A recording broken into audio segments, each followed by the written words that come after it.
हरे कृष्णा दोस्तों, राधे राधे। आज के वीडियो में मैं आपको ये बताने जा रही हूँ कि तुलसी माला जो कंठी माला होती है उसे धारण करने के क्या नियम होते हैं।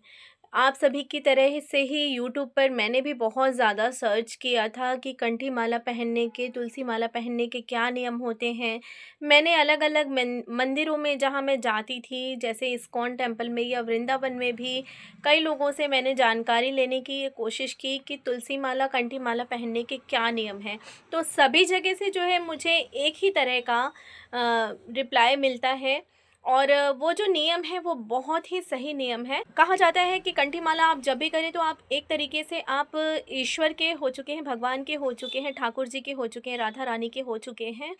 तो आपको नित्य उनका स्मरण करना चाहिए, नित्य उनकी पूजा करनी चाहिए, उनको अपने हर कर्म में, अपने हर सोच में उनको धारण करना चाहिए। उनके साथ ही आपका हर कर्म होता है, आपकी सोच होती है। और गले में कंठी माला पहनने से, तुलसी माला पहनने से खान-पान का भी बहुत ज़्यादा नियम होता है कि आपको लहसुन, प्याज का सेवन नहीं करना है, मदिरा सेवन नहीं करना है, मांस इत्यादि का सेवन नहीं करना है तुलसी माला पहनने के बाद।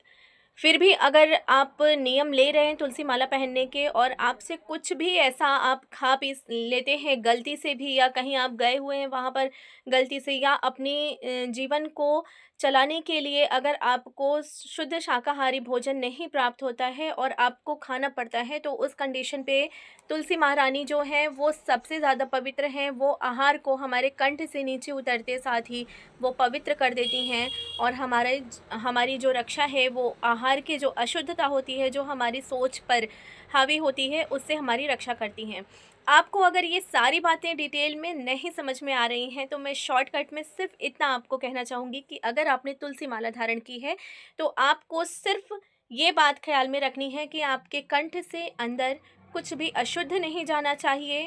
कंठ से बाहर कुछ भी अशुद्ध नहीं आना चाहिए, कंठ से बाहर अशुद्ध नहीं आना चाहिए। इससे तात्पर्य ये है कि आप अपने हृदय से, अपने दिल से, अपने कंठ से, अपनी वाणी से कभी किसी का बुरा ना बोलें, किसी का बुरा ना सोचें,